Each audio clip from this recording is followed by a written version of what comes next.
All right, y'all, we need to spend some time and talk about Steel City Theater Company.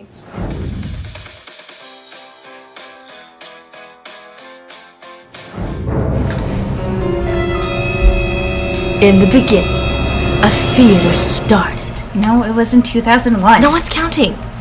Steel City Theater Company. Formerly known as Southern Colorado Theater Company. Ava, stop! Southern Colorado Theater Company, starting in 2001, with a group who wanted to perform works from American playwrights. Each of them gave $100 to apply for a non-profit status. The first show they did was A Streetcar Named Desire. With no money, wood from a dumpster, and with no space, it was at CSU Pueblo. At the time, USC. Okay, Ava. Then they started doing a lot of shows, like Blues in the Night, and partnering with Impossible Players, To Kill a Mockingbird, and Anne Frank.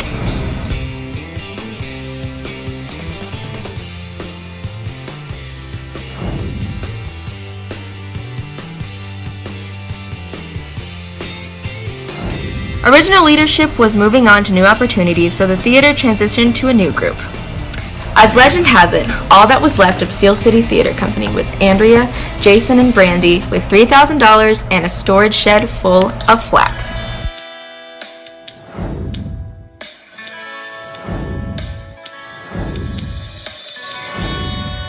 Hosted at CSUP, La Renaissance, and then with Central. We were doing shows. Show after show. Then we started massive kids programs like VIP camp, junior musical, and performing arts classes. We did some Christmas caroling.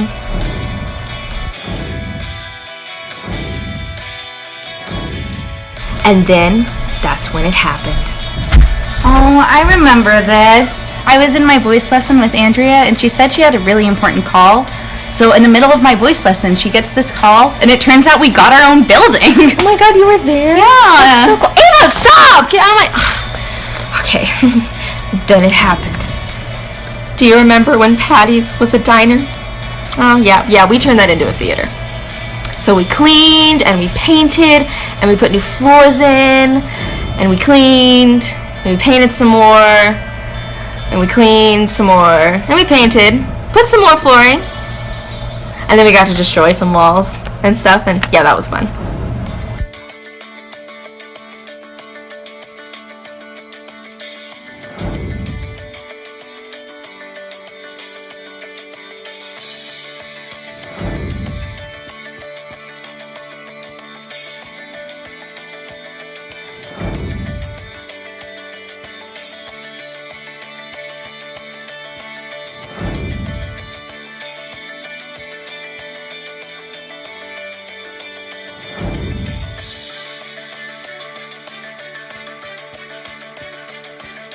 And then 1 month from getting the keys to the building, we opened a show. Then we got to do so many shows in the space. We got licensed to serve foods. So then we did. We served drinks, we served foods. We got to have a lot of memories with some new people. We do 10 main stage shows a year, on top of camp shows in the summer, recitals, and community appearances.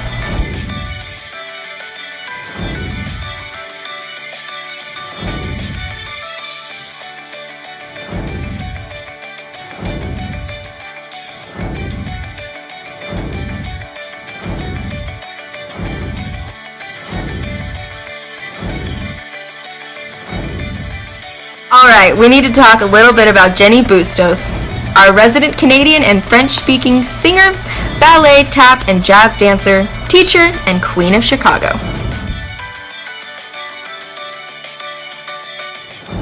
Steel City, when I started, was actually not run by Andrea or Jason. There was a small group of people, Corey Mosman, I think Kennedy Pugh, and a few other people were involved back then. And we rehearsed at Hogue Hall at CSU a lot, so at the time we were kind of drawing a lot of college students, which was perfect because that was my age group. And it just kind of kept going from there until they passed off power and Andrea stepped in. The first show I did, I believe, when she came in was called Holiday Magic, and I believe Holiday Magic happened at PCC actually, and then Personals took place at CSU. So we were kind of without a place for a while and bouncing around to any venue that we could find until we struck a deal with Pueblo City Schools, and we ended up with a performance space and a rehearsal space at Central, and we operated there for a couple of years, I want to say.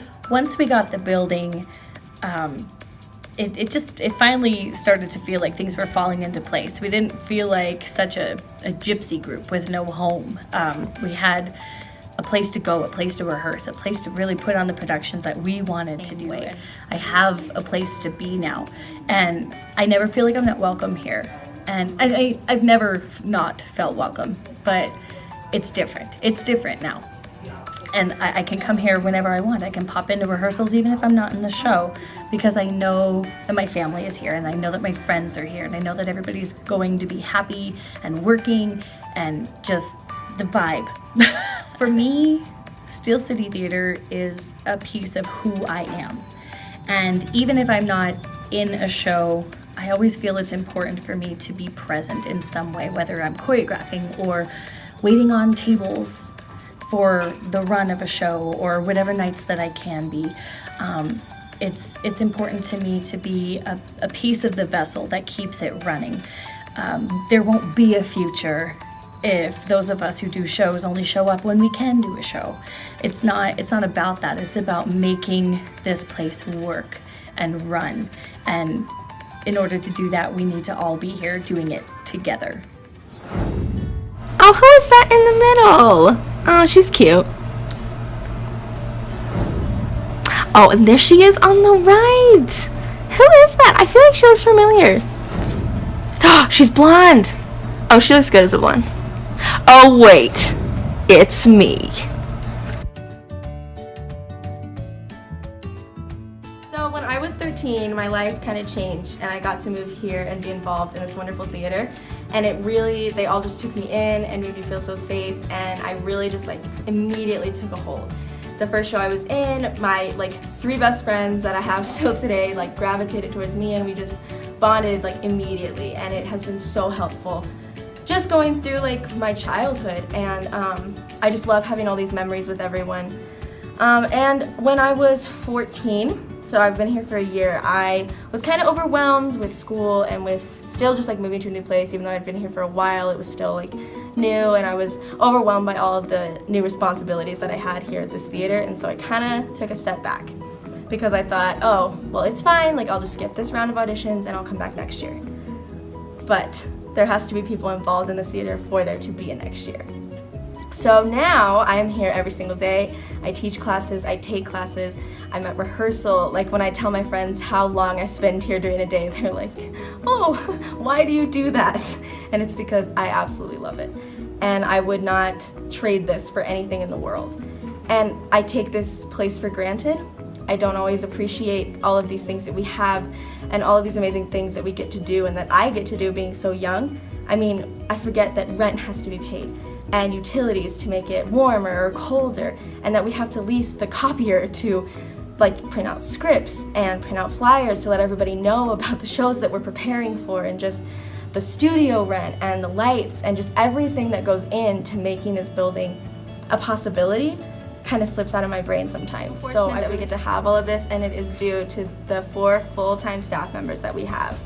But all of this takes money, and we need to raise $60,000 by this year in order to keep everything running at the level that we want it to.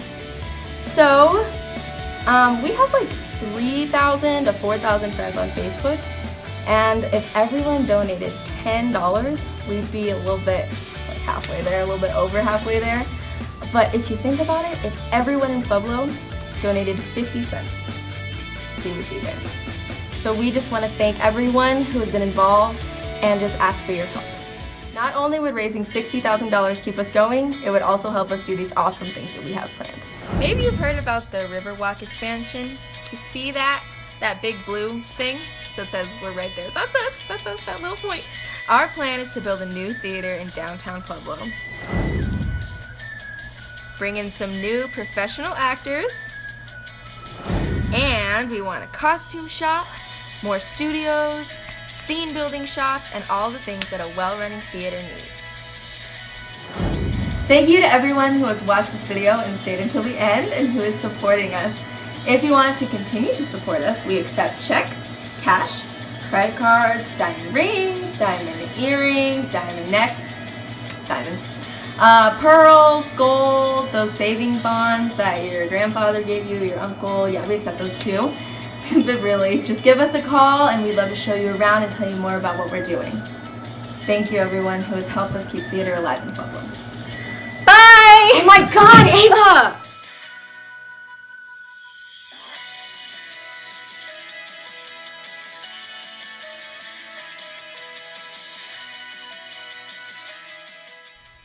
Hey, you're still watching? Wow, that's dedication. Here's some bonus footage for your effort. Anything you found out anyways. I guess we'll see. It's your move. I wanna hold them like they do in Texas plays. Hold them, let them with me. Lock in institution, play the cards with space to start. And after he's been hooked, I'll play the one that's on his heart. Oh, oh, oh, oh, oh, I'll get him hot, show him what I've got. Oh, oh, oh, oh, whoa, I'll get him hot, show him what I've got. Can't read mine, no he can't read my poker face. She's got to love nobody. Can't read mine, no he can't read my poker face. She's got to love nobody.